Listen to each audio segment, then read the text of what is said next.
Hey everyone, welcome back to my channel. Today let's talk about the 6 most recent books I have read.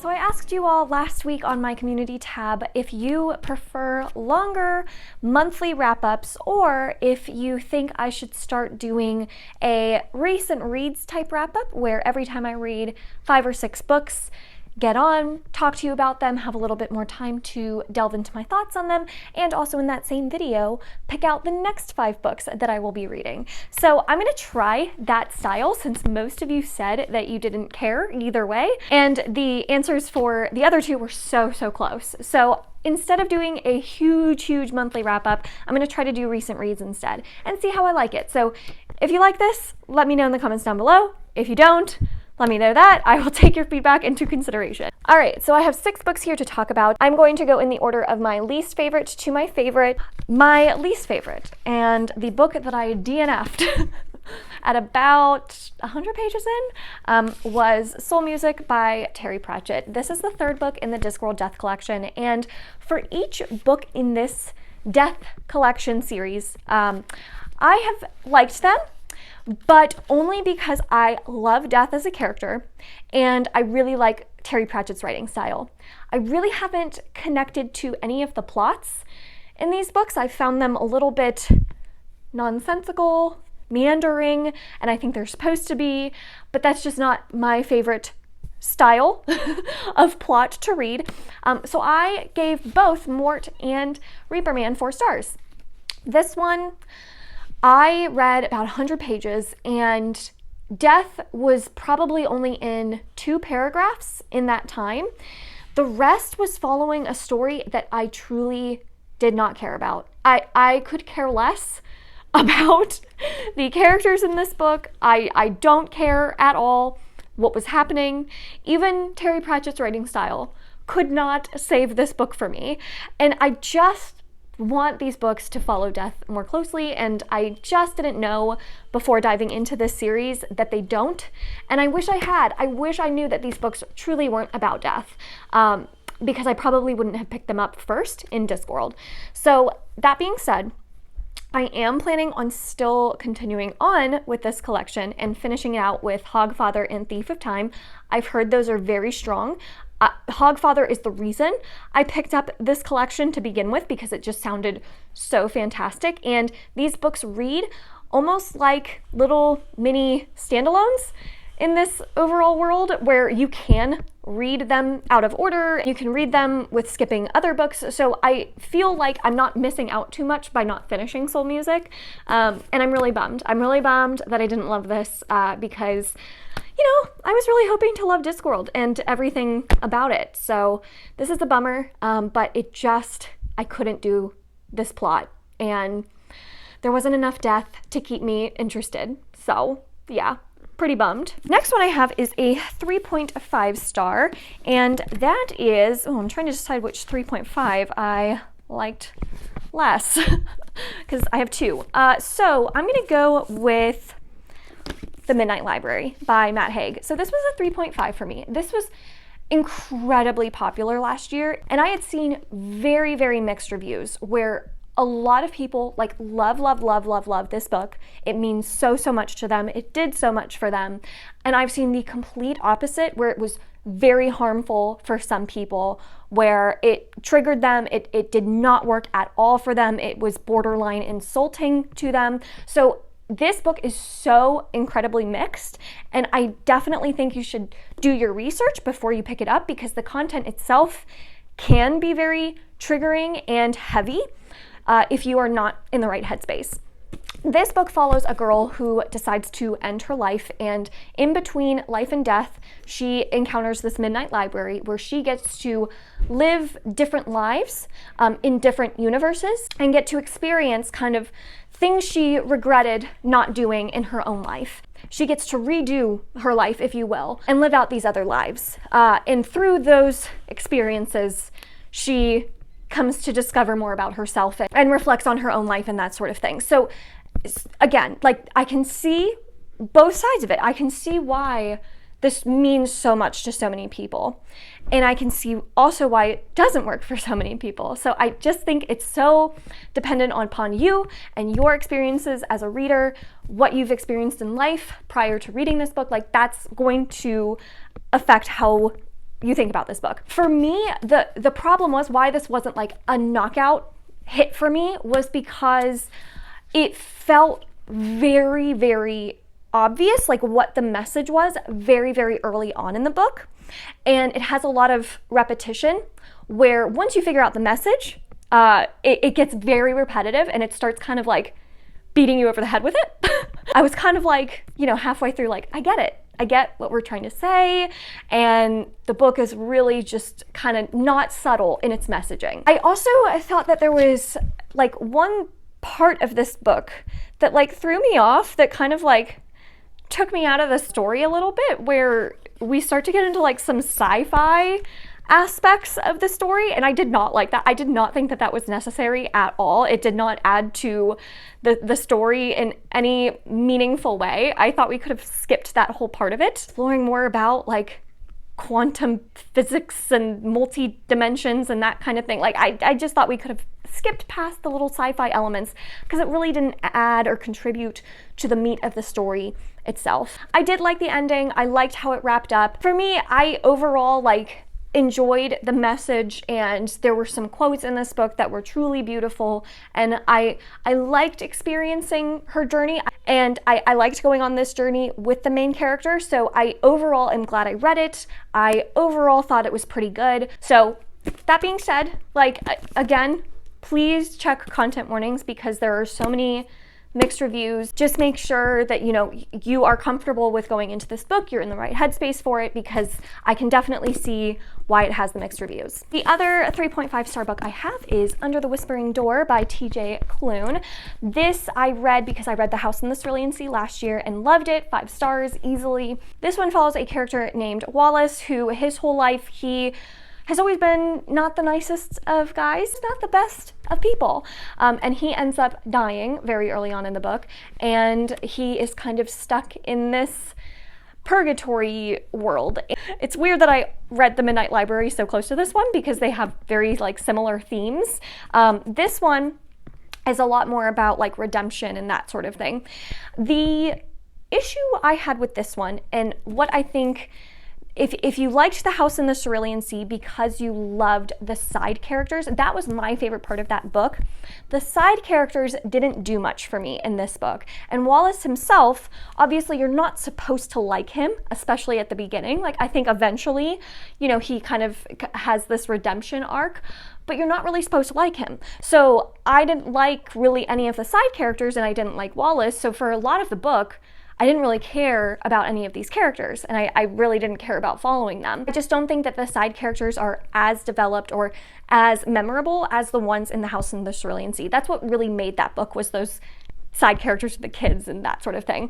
I also think that this one, I liked the message, I liked the journey that Wallace went on, but a lot of this book and the journey that Wallace takes has to do with having deep, meaningful dialogues with a couple of other characters.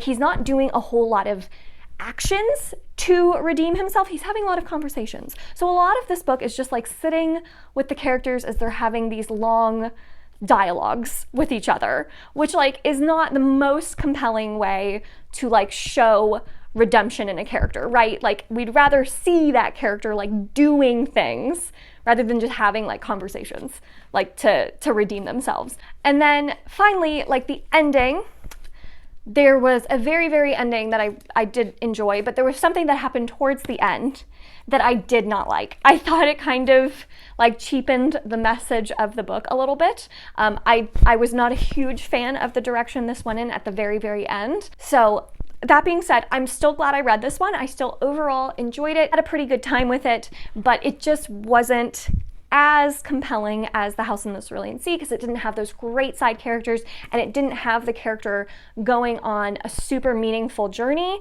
by doing things. It was a lot of talking, a lot of just deep conversations happening and not a whole lot of doing. So hopefully that makes sense. 3.5 stars, glad I read it. All right, next I have 3 4 stars to share with you.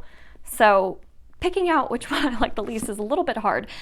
Okay, let's go with the Anthropocene reviewed by John Green. So this one I gave 4 stars.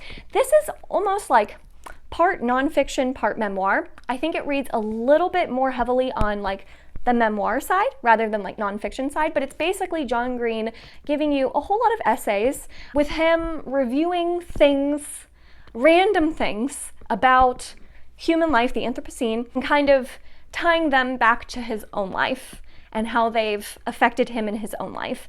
You get everything from the origin of teddy bears to the QWERTY keyboard. Like, there is a huge variety of different essays that you get in this book, and there were definitely some that I loved listening to. Some were so interesting, so compelling. The Monopoly one was fantastic. I liked the teddy bear one. I liked the QWERTY keyboard one. Those ones really stood out. Penguins of Madagascar was adorable. Like, there were some that really stood out in my mind, and then there were others that were just like, okay, that was fine. I kind of liked it more when it leaned nonfiction more than memoir, John Green's life. So it's kind of up to you. I've never read any of John Green's books prior to this, and maybe if you are a huge fan of John Green and his books prior to going into this book, you might actually really, really enjoy it because it does touch on a lot of the behind the scenes. While he was writing some of his books, it talks a little bit about his process and that sort of thing, and some inspiration as well. And I just didn't, not having read his books, I didn't really appreciate that to the extent I could have. So 4 stars because I really enjoyed some of the tidbits and essays in this one. I thought there were a lot of interesting facts and stories that I had no idea about. And then some were just like, they were okay, probably will forget about them. But overall, I enjoyed this one. I thought it was a lot of fun, and I thought it was just a really interesting way to give information about your life. I loved tying it to these like real life stories. I thought that was really cool. The next one I have is Home by Nnedi Okorafor, which is the second book in the Binti trilogy.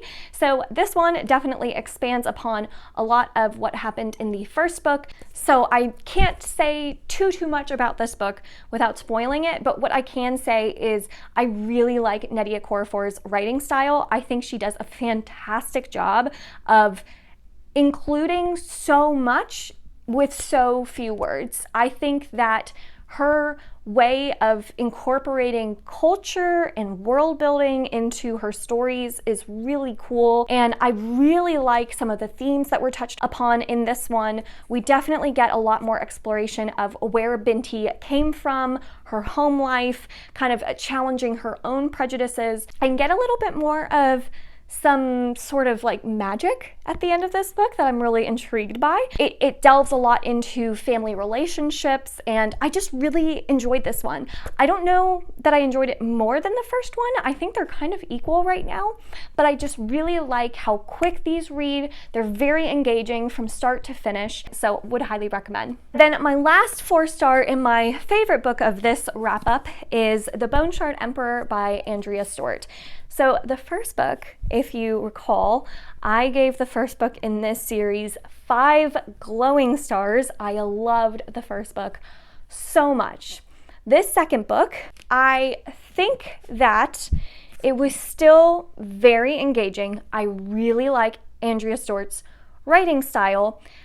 The problem was some of the characters that I absolutely loved in the first book, I didn't love as much in this book. They do some things that I just can't quite wrap my head around, like why they're doing some of the things that they're doing. But there's characters who are described a certain way, but then don't act in that way. It's just there's some like character motivations that don't make sense to me, that aren't super well thought out and well developed. So there are just a couple things that like really irked me in this book that really hindered my full enjoyment of it. I will say this book is a lot more political than the first one, which was really interesting to see. That was kind of my favorite part of the book, was the political maneuvering that some of the characters had to do. And I also thought the ending of this book was fantastic. It knocked it out of the park. I loved the ending. The twists and turns were fantastic. I think that there is so much left to explore in this book, and I hope that it gets all resolved in the third book. I kind of wish there were more books in this series because there's a lot of different things and not all of them get cleaned up at the end of this one. So I'm just really curious how the next one's gonna go. I know it's a little bit delayed, but I'm overall still really enjoying this book. The other thing I will say is there was a lot more use of the really cool magic system in the first book, and for certain reasons, we don't get a whole lot of the magic system in this book. And it makes sense as to why, but that was one of my favorite things about the first book. So not having it in this book, we get it a little bit, but like it's not the focus. It's not as much, nearly as much as the first one. And I loved that part of the first one. And so yeah, this one just didn't work quite as well for me as the first one did. I just wanted more of that magic. I was very confused by some character motivations and some character decisions, but overall still really did enjoy it, and that ending did save this one for me. That ending was so good. All right, so those were the most recent 6 books I have read. Now let's talk about the next 5 books I am planning on picking up and will hopefully have featured in my next recent reads wrap up. So there are a couple that I'm in the middle of and almost finished with, so those will definitely be on this list. The first one being Fevered Star by Rebecca Roanhorse. I am really close to finishing this book, so I will definitely be talking about my thoughts in the next recent reads. We also have The Stranger in the Mirror by Liv Constantine. I am really close to finishing this audiobook and definitely will have thoughts in the next recent reads wrap up. So those two, you can definitely be on the lookout. I've also started the Book of Cold Cases by Simone St. James, so we'll hopefully have that one finished up pretty soon and can include that one, as well as Age of Legend by Michael J. Sullivan, and I'm so excited to be starting this one. I just barely started it, so you can definitely look out for that one in the next recent reads wrap up. And then the 5th book that will most likely be included is The Passengers by John Mars. That one just came available at my library via audio, so I will probably be listening to that audiobook as soon as I finish The Strangers in the Mirror. So that one is probably going to be the 5th and final book of the next recent reads wrap up. So what do you think of those next 5 that I'm planning on including? Have you read them? What did you think of them? Let me know in the comments down below. And of course, if you've read any of the ones that I've read, I would love to know your thoughts on them. Definitely leave those comments down below. I love chatting with you guys. Thank you so much for watching this video. If you enjoyed it, make sure to give it a thumbs up, subscribe if you'd like to, and I will see you all in my next one. Bye.